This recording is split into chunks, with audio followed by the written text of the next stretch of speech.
This is InvestTalk. Independent thinking, shared success. Justin Klein and Steve Peasley stand ready to take your finance and investment questions and share their unbiased answers. InvestTalk is made possible by KPP Financial, a registered investment advisor firm serving clients throughout the United States. The clarity for your path forward starts now. Here is KPP Chief Executive Officer, Financial Advisor, Justin Klein. Good afternoon, fellow investors. Welcome back. Welcome back to InvestTalk. This is our Friday, December 8th, 2023 edition. I am Justin Klein, and it is Friday. The week is over, so we're going to reflect on a jobs number that came out today and the market reaction, and discuss what the final 3 weeks of the year might have in store for us. And as always, we are going to answer your finance and investment questions. That's our goal. That's job number one. We can talk about whatever we feel like, and hopefully you find value in that. But we know the real value of the show is you and your questions. And our job is to answer in an unbiased way and give you perspective developed with over 20 plus years of investment experience. Now, we're going to talk about the market performance today, as well as run down some show topics, but right after we answer our first caller question now. Hey, Justin, Steve, Luke, this is Mike from Philly. I was calling to get your guys' thoughts on TT, Trane Technologies. I just wanted to see if you could take a look at the fundamentals of this company. It's one I've had on my watch list. Give it a thumbs up. I would be interested in what a good entry point would look like. Thanks for all you guys do. I'll listen on the podcast. Bye. All right. This is Trane Technologies. They manufacture and service commercial and residential HVAC systems, as well as transportation refrigeration solutions under 3 brands: Trane, American Standard, and Thermo King brands. Good business. I like it. It's clearly in the industrial space. They have very minimal debt on its balance sheet, roughly a little over $3 billion in net debt on a $53 billion market cap, and a free cash flow trailing 12 months just shy of $2 billion. So balance sheet is fine. It's approaching all-time highs in free cash flow. I like that. Now, the question is, do you buy it after this recent run? It bottomed in basically the beginning of June, right around the $163. Now we're at $234, which, let me zoom out here. Yeah, all-time high. This is, in fact, the name that's on our watch list. However, it's just a little bit too expensive. Okay. So I think it should be on your watch list, but it's overbought. And I would want to buy it at a more reasonable multiple. It's 5-year enterprise value to EBITDA median is about 17, and we're at 18.5. So, it's slightly above that. If you bought it here, I think you'll still do fine longer term. But I'd be looking for a pullback to pick this up. Getting below 200 would be nice. Maybe in the 180 level, in the 180s, let's say that. That's an area that we are targeting to potentially pick it up. But I love what you're looking at. Great business, good balance sheet, in an industry that is solid, consistent. The return on equity right now is 31%. Long-term average is around 22%. That is a very good business. So love what you're looking at. I would just wait for a pullback below 200 before I start getting interested. All right, now we have a lot of ground to cover over the next 40 minutes or so. Time permitting, we're going to focus on how the Senate is conducting a bipartisan, think about that, bipartisan probe of the role private equity firms play in the U.S. healthcare system. And I think this is big for the private equity space, the healthcare companies, and there are some public ones, which we're going to discuss, that are kind of wrapped up in the good and the bad of what's happening within basically the leverage buyout space in our healthcare system overall. Now, over the past decade, these private equity firms have spent $1 trillion buying healthcare businesses. And the big question is, how is private equity and American healthcare impacted? And does this impact investing in the U.S. healthcare system? And what is the healthcare business investment model that these private equity firms are leveraging? Also, what does it take to feel rich? There's a new study, and it's pretty interesting. Looked at over 2,000 Americans, at least 30 years or older. This was over the summer, August and September. And I think the answers will tell you a lot about the current state of our economy and what people think they need to retire. Also, Apple is looking to produce about a quarter of its iPhones now in India over the next couple of years. And we're going to talk about that trend. And then lastly, the Magnificent Seven, the Mag 7. Been the vast majority of the gains in the market this year, if you're talking about the broad indices.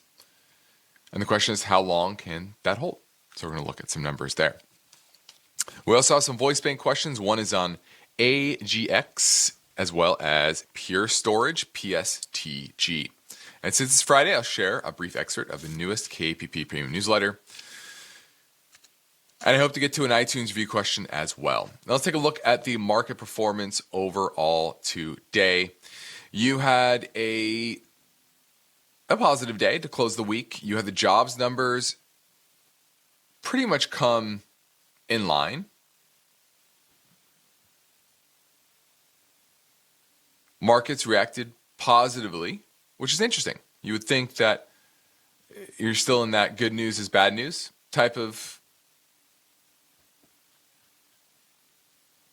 market environment. But good news this time was good news. Now, the dollar did strengthen a bit. You have the 10-year moving up about 11 basis points from, what did we close yesterday? About 4.14, and we closed today around 4.25.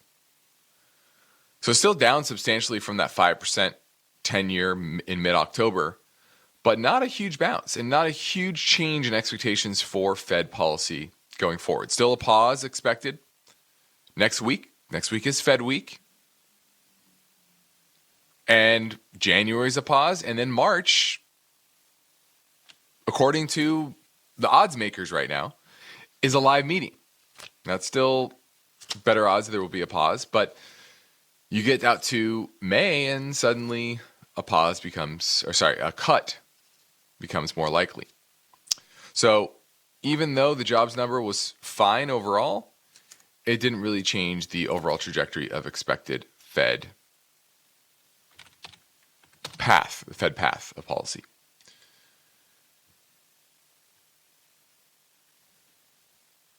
All right, now as we move to a short break, let me tell you about our holiday giveaway contest. We're giving away free copies, autograph copies of Steve's book, Above Average Investing for the Average Investor. It is a no-nonsense beginner's guide to the world of buying and selling stocks and just investing in general. To enter the contest, the rules are simple. Subscribe to our YouTube channel, as well as follow our InvestTalk channel on Instagram or InvestTalk account on Instagram. Like the holiday giveaway post and tag 3 friends in the comments. We'll pick one winner each day until December 31st. Now the phone lines are open, waiting for your calls at 888-99-CHART.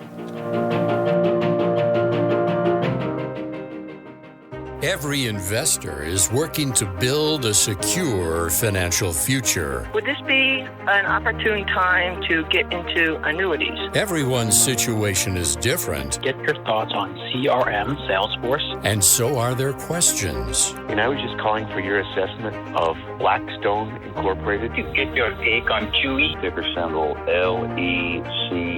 Just wanted to get your opinion on JP Morgan. InvestTalk hosts Justin Klein. I'm okay paying a fair price for a very good business. Steve Peasley. It's a very well-run company. And now Luke Guerrero. EBITDA growth is significantly higher than its competitor. Are ready to provide their unbiased answers. Each podcast is unique. Love what you guys do. And you set the agenda. 24/7, rain or shine. InvestTalk is made better by the power of you. 888-99-CHART.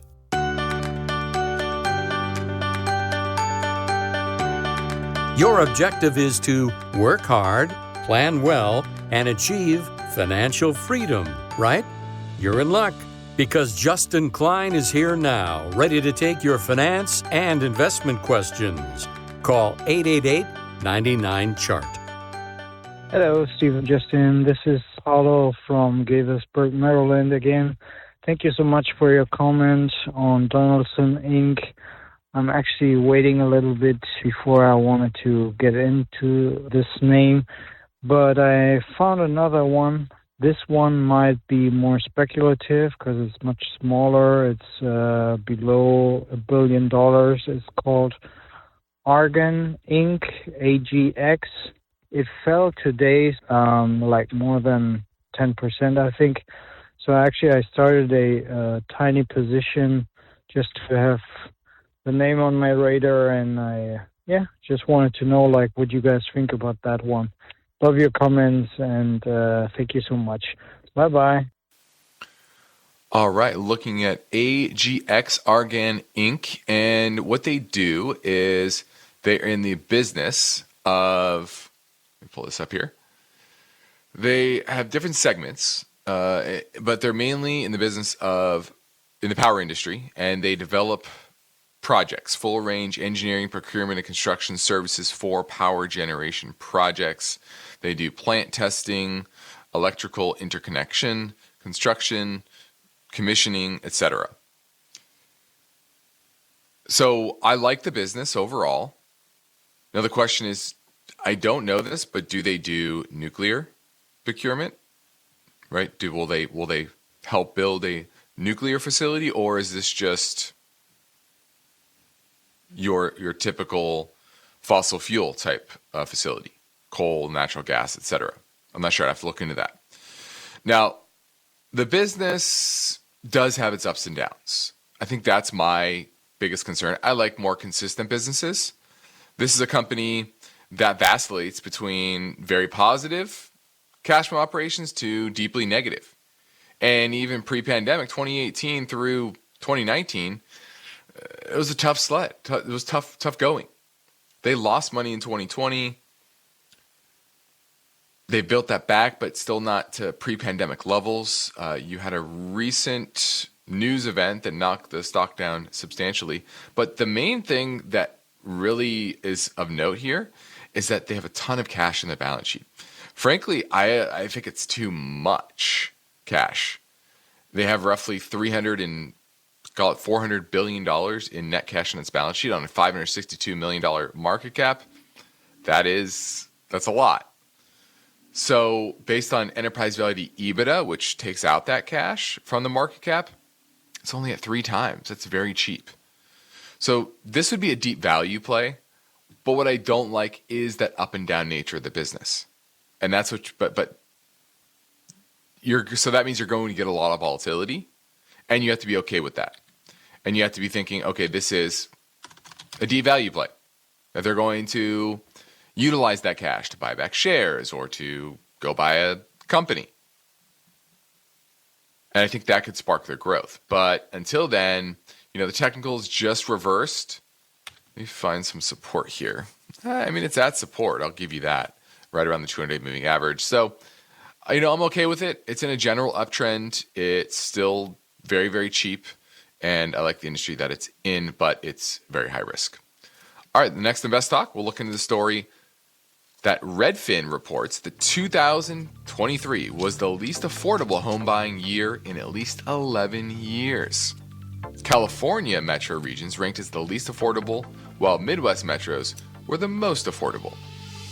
That story will be on Monday, but for now, I'm Justin Klein. I'm ready to take your calls at 888-99-CHART.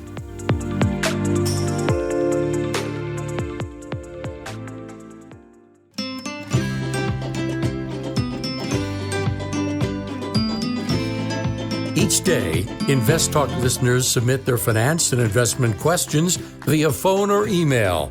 Would you like your question to be put near the top of the list? Just take a minute or two to leave a review and rating for InvestTalk at iTunes. And be sure to include a brief question with your iTunes review comments. All right, now my main focus point is set up by the story behind this headline. The Senate is conducting a bipartisan probe of the role private equity firms play in U.S. healthcare. Now, over the past decade, these private equity firms have deployed $1 trillion. Think about that, $1 trillion buying healthcare businesses. I know doctors here locally that their practices have been bought up by private equity and many others in the region, and they're buying up hospitals, nursing homes, physician practices, as well as hospital staffing companies.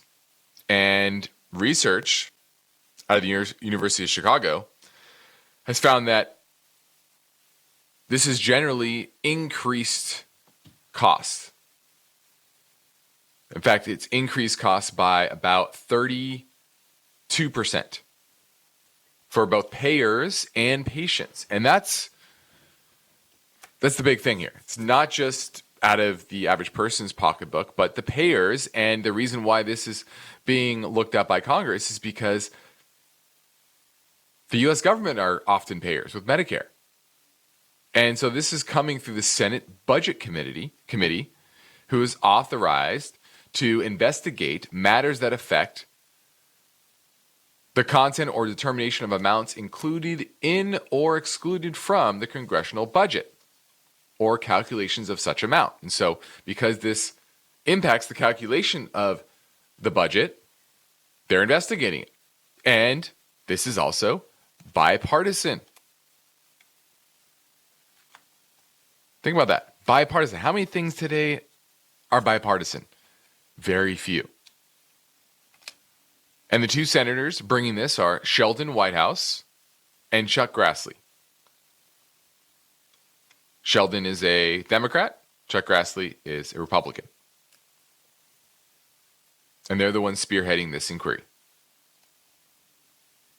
So they're looking at both Apollo Global Management. It's a private equity giant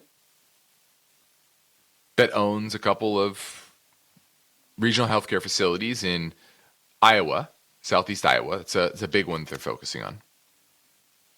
And Grassley says, quote, "When it comes to our nation's hospitals, a business model that prioritizes profits over patient care and safety is unacceptable," end quote. And Whitehouse says, quote, "As private equity has moved into healthcare, we have become increasingly concerned about the associated negative outcomes for patients," end quote. Now, Apollo has spent $1 trillion buying up these different types of practices. And academic studies are showing that there's significant increased costs and bad outcomes. So a 2021 study of nursing homes by New York University and the University of Pennsylvania and the University of Chicago found that death rates were 10% higher at facilities owned by private equity firms versus those that are owned by non-private equity firms. And that Medicare standards of care declined. And taxpayer costs rose by 11%.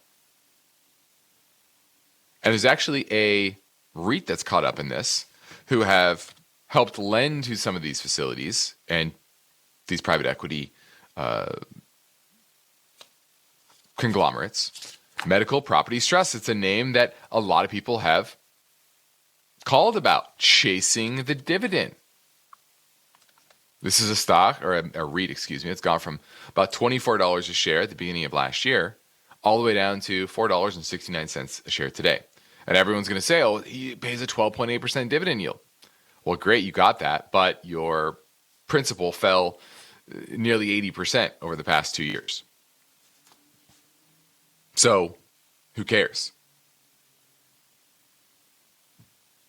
And so it shows you that it's not just about the yield. Once again, it's about the business and the sustainability of that. And obviously, these tie-ups are bad for the patient, bad for government budgets. And with higher costs of borrowing, it's becoming bad for private equity as well. And a common practice within private equity is what I call extraction.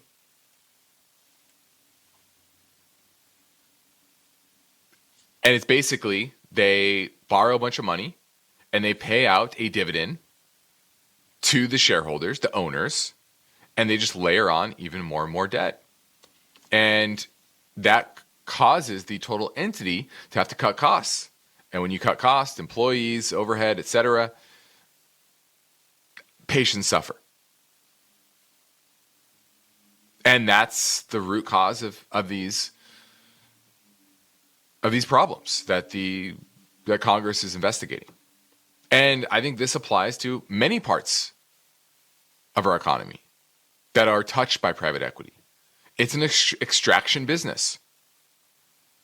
And unfortunately, we were in an era that borrowing costs were very low and private equity did very well, at least from a numbers perspective.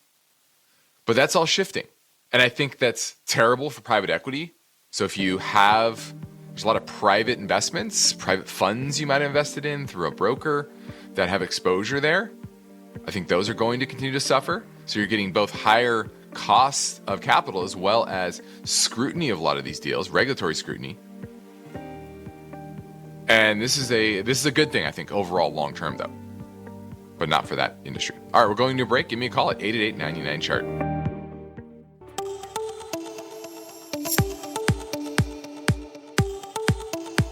The stock market is constantly changing, and serious investors know that they need to modify their portfolio assets to fit the times. And now, with more than 50 million downloads, Justin Klein and Steve Peasley reaffirm their commitment to providing unbiased finance and investment guidance here on InvestTalk. 888-99-CHART. Good afternoon, Justin. I'm calling about the stock Materion, ticker symbol MTRN. It's a stock that I currently own and have owned for a while. I have been dollar cost averaging into it. It's a beryllium company. It seems to have its supply chain well in hand. I'm just concerned that it seems to be taking on a lot of debt this last year. I don't know if that's to fuel the growth that it's experiencing.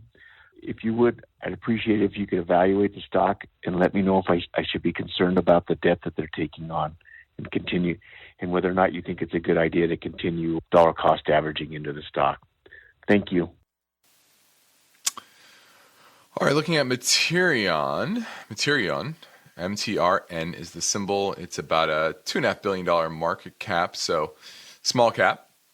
Its debt did go drastically higher, not this year, but it was more like 2021, 2022 timeframe.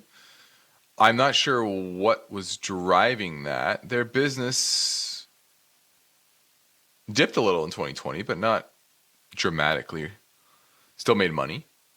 Free cash flow right now is only about $48 million. It was negative in 2020, so for a little bit, but not that dramatically. I wonder if they made an acquisition here, because the balance sheet really isn't that levered. Let me look at its buybacks. Did they buy back a bunch of shares potentially? No, that didn't really happen either. So it could have been a buyout. I'd have to go look at the history here, but I would worry a bit if that wasn't a buyout, because that was a dramatic increase. Long-term debt went from pre-pandemic around 2 million, basically nothing, to 461 million as of late. But once again, it's not a worrying level of debt. Their times interest earned is about 5 times. It's fine. But I like that you're looking at that. I really have to do a deeper dive on this and go back to that late 2021 period and say, what did they do? And find that answer. Most likely it was acquisition. And then the question would be, did they pay too much? How's that acquisition going? Okay. Thanks for the call. Now on Fridays, I generally make time for a quick rundown of some key benchmarks. The 2-year yield was at 4.72 to close today. For perspective, last week it was at 2. Sorry, did I say 2? 4.72. Last week it was at 4.55. But 4 weeks ago, it was at over 5%. So the economic news this week basically has moved a potential Fed cut maybe out a little bit, but not dramatically. The 10-year, 4.25 at the close today. Last week, it closed at 4.2, so up a bit this week. 4 weeks ago, it was at 4.63, so still down majorly from about a month ago. Gold, still over 2,000 an ounce, down from last week at 2,071, which makes sense. Market pricing in a bit more hawkish Fed, that's going to bring gold prices down a bit. But it's still up from about a year and a half ago when it was at 1809. Silver today was at $23 an ounce. Last week, $25.46, so that did move down pretty substantially this week. Oil settled in at $71.35 per barrel. It was up pretty decently today, but still down from $74.30 last week. The national average for gas, only $3.18. Not a lot of people are talking about this. Gasoline prices are down substantially. 6 months ago, it was at $3.56, now $3.18. It was $3.24 last week. Here in California, $4.73 per gallon, down from roughly a year ago, $5.34. For comparison, Indiana, cheapest gas, $2.94 per gallon. Now, the KPP Premium Newsletter does come out tomorrow to subscribers, and we explain in the Market Conditions Report that after a fairly muted start to the month, stock market rallied into the end of the week. S&P increased 0.8%, closely approaching its highest levels for the year. NASDAQ rose 1.4%. The gains were primarily driven by significant growth in the larger cap tech stocks, especially names like Google, focusing on AI. Now, in the housing market, mortgages have fallen to just above 7%, the first decrease in 4 months. That decline is seen as improving financial conditions, though it poses a conflict with the Federal Reserve's inflation target. The Labor Department showed steady job growth, 199,000 jobs. Expectations were 175,000, so beat those a little bit. And unemployment dropped from 3.9 to 3.7. Average hourly wages was slightly above estimates, so that's something to keep an eye on as well. Now, as we continue to move closer to the new year, now may be a good time to consider tax loss selling in your portfolio. Recent moves in energy prices and other non-tech sectors provide great opportunity to diversify your portfolio. And we talk a lot more about our expectations for next year in the newsletter. Now, stock ideas section, we highlight a top manufacturer of diesel engines used in commercial trucks, off-highway equipment, and railroad locomotives, in addition to standby and prime power generators. Strong freight demand in the truck market should lead to more new truck orders, substantially boosting the company's revenue growth, and we see a lot of long-term upside.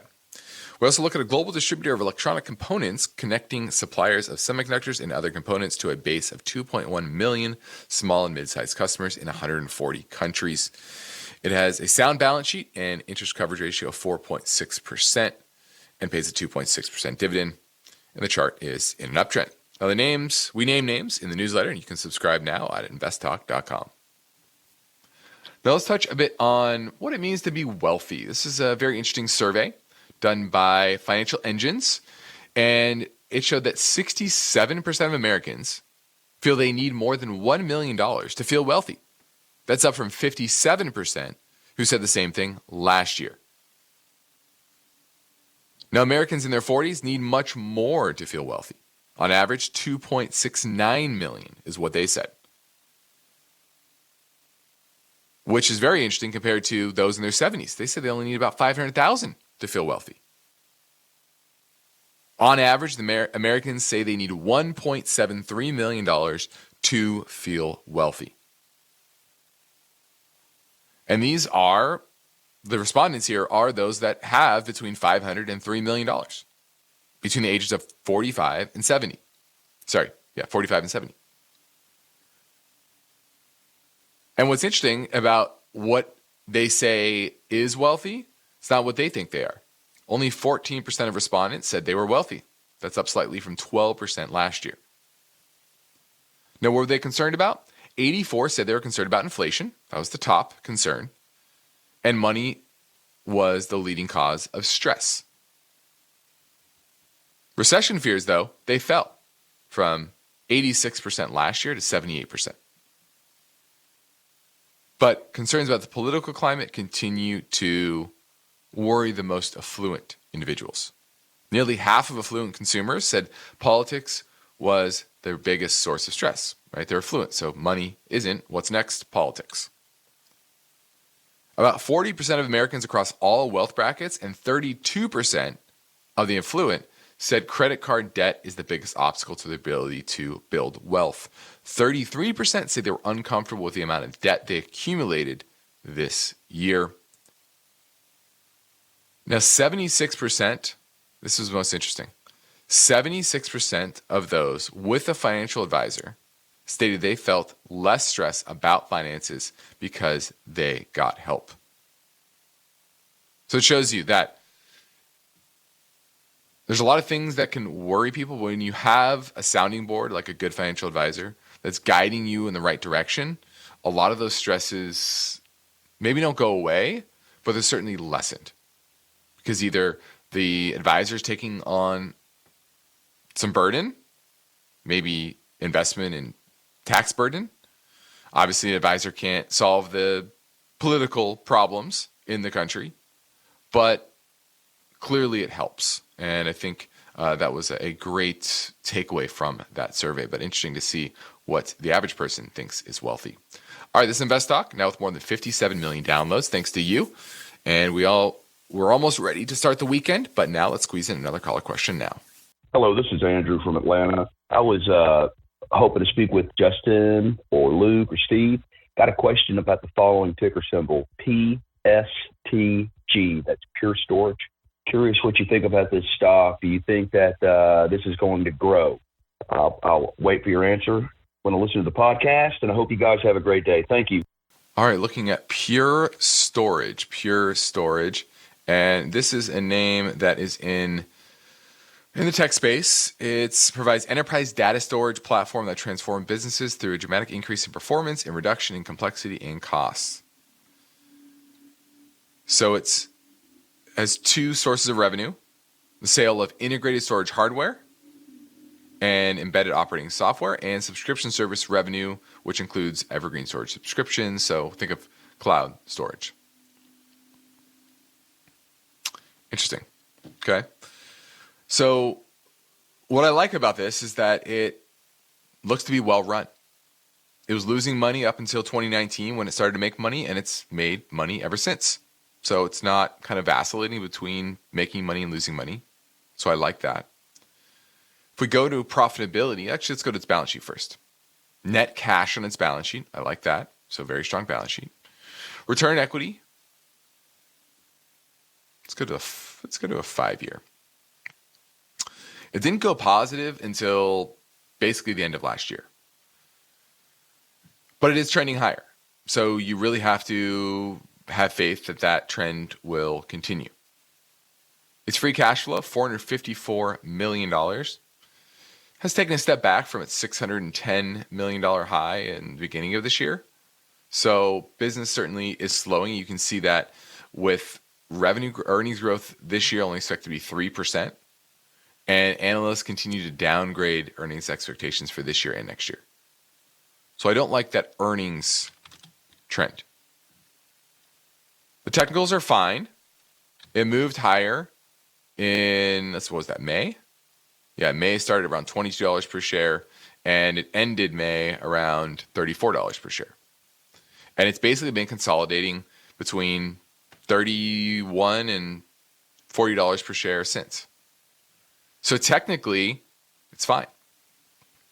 It's in that longer term uptrend. It's consolidating the move from the spring. And it has a clean balance sheet. So overall, I'm going to give this a modest thumbs up.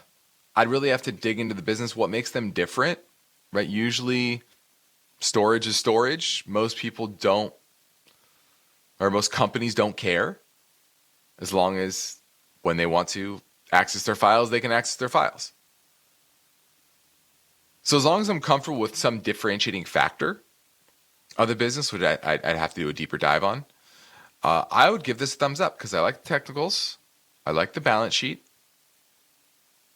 The cash flow is solid and improving. Profitability is improving. So I'm going to give this one a modest thumbs up. All right, December is moving fast and Christmas is less than 3 weeks away. And that means 2024 is just around the corner. Before you know it, it's going to be here. And the big question is, are you prepared for what's going to be a wild 2024? The election season, you never know what's going to happen. You obviously have two major candidates that have their flaws and potential turns that could take both of them out of the race. Then you have a bunch of third-party candidates, some that are polling pretty high. And that's going to throw a lot of political risk into the markets, on top of what's happening over in Europe with Gaza and Ukraine. And then obviously our government debt and how inflation is going to evolve throughout next year. So if you need help navigating all this, positioning your portfolio correctly, I encourage you to reach out and schedule a free portfolio review assessment by heading over to our InvestTalk website, clicking on the portfolio review button on the top right hand of the screen and filling that out. All right, now when people take the time to leave an InvestTalk podcast review on iTunes, we'd like to thank them for the courtesy by getting to their questions quickly. The Puma 51 says, "Hi Steve, Justin, and Luke. How do you feel about parking about $60,000 in TBIL? And paying close attention to it, of course. I don't need the money right now other than a house in the future. I want to be conservative with that money." Well, you're buying T-bills. That's what TBIL is, the U.S. Treasury 3-month bill ETF. And you're saying keep close eye on it. You don't really need to. There's not much risk here. No credit risk. There's inflation risk. That's the big thing with a lot of these Treasury market ETFs, Treasury bills. It's going to be inflation risk. And obviously, fluctuations in Fed policy that's going to feed into short-term bill rates. Now, this one's fine.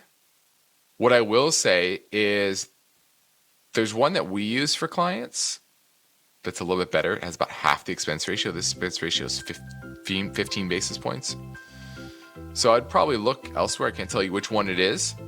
But if you don't want to do the research, it's going to be a minor difference. So this one's fine. Short duration. Obviously no credit risk there. Go for it. All right, this is InvestTalk. I'm Justin Klein. We have one goal here. Help you achieve your own version of financial freedom. And our work continues after our final breaks. Give us a call at 888-99-CHART.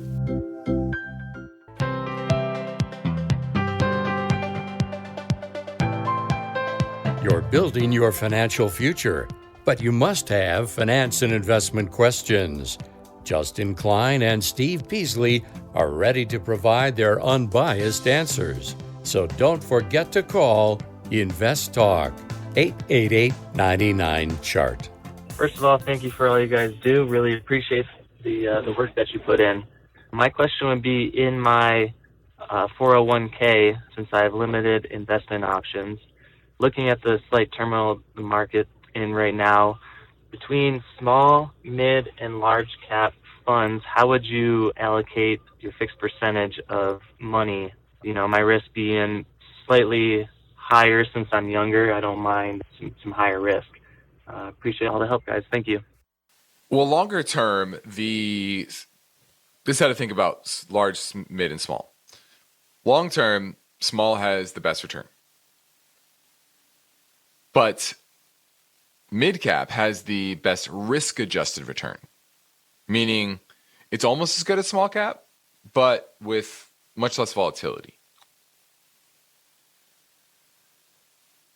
Now, near term, obviously, small cap is catching up.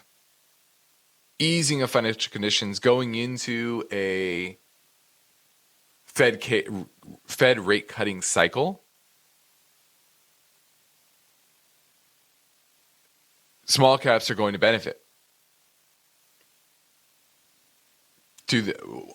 Benefit from those easing of conditions, of lowering borrowing costs. And so, if you are aggressive, you're young, I would do something like probably 30% small, 40% mid, 30% large. That would be a general allocation. That makes sense. All right, let's talk a little bit about Apple and what they're aiming to do. Is they're aiming to produce about a quarter of their iPhones going forward in India.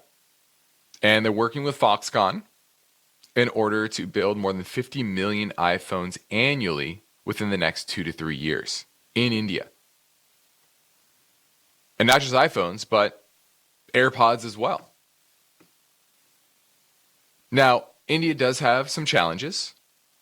What's interesting is labor costs are lower. China is not the cheapest place from a labor perspective, to produce things.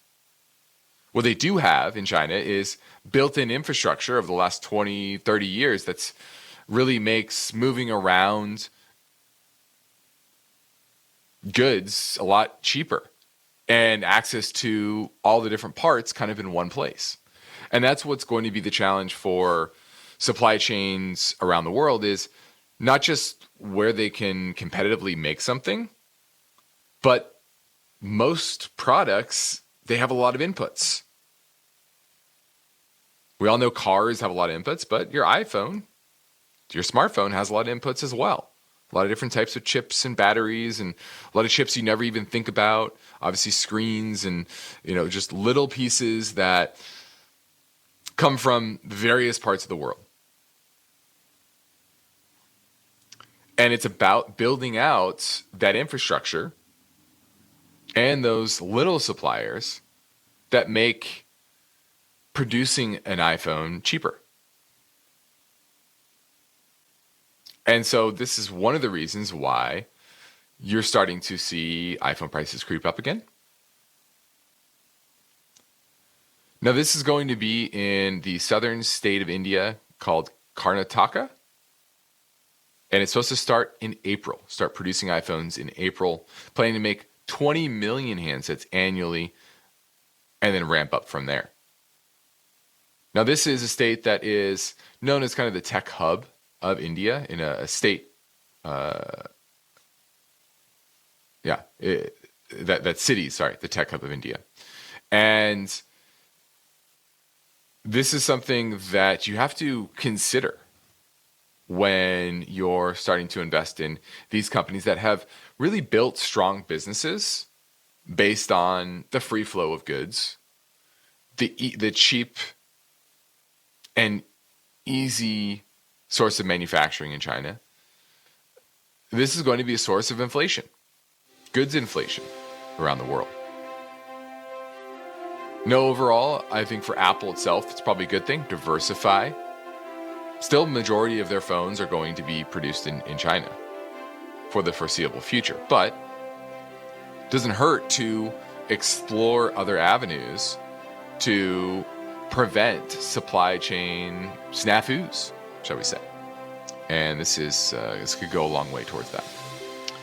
All right, I'm Justin Klein. This completes another InvestTalk program. Steve and I thank you for listening, and we encourage you to tell your friends and family about our free podcast downloads, which you can find anytime at iTunes, Spotify, or Google Play. And be sure to rate and review, and make sure to enter our holiday giveaway contest. Just head over to our Instagram channel, like and subscribe and comment on the holiday post, tag 3 friends. All right, independent thinking, shared success. This is InvestTalk. Enjoy your weekend. InvestTalk is a trademark of KPP Financial. Because of the nature of the interactive dialogue inherent in the format of this program, it's important for the listener to understand that not all comments made will apply to them. Specifically, nothing said shall be taken to be investment advice, or shall statements on this program be considered an offer to buy or sell security. Because such advice is rendered solely on an individual basis and at times will require that the investor review a prospectus before investing. InvestTalk is a copyrighted program of Klein, Pavlis, and Peasley Financial, a registered investment advisor firm which retains all rights. For more information regarding KPP's investment advisors, call 1-800-557-5461. Steve Peasley is president, and Justin Klein is chief executive officer of Klein, Pavlis, and Peasley Financial. Thank you for listening, and your comments and questions are welcome on our 24-hour listener line at 888-99-CHART.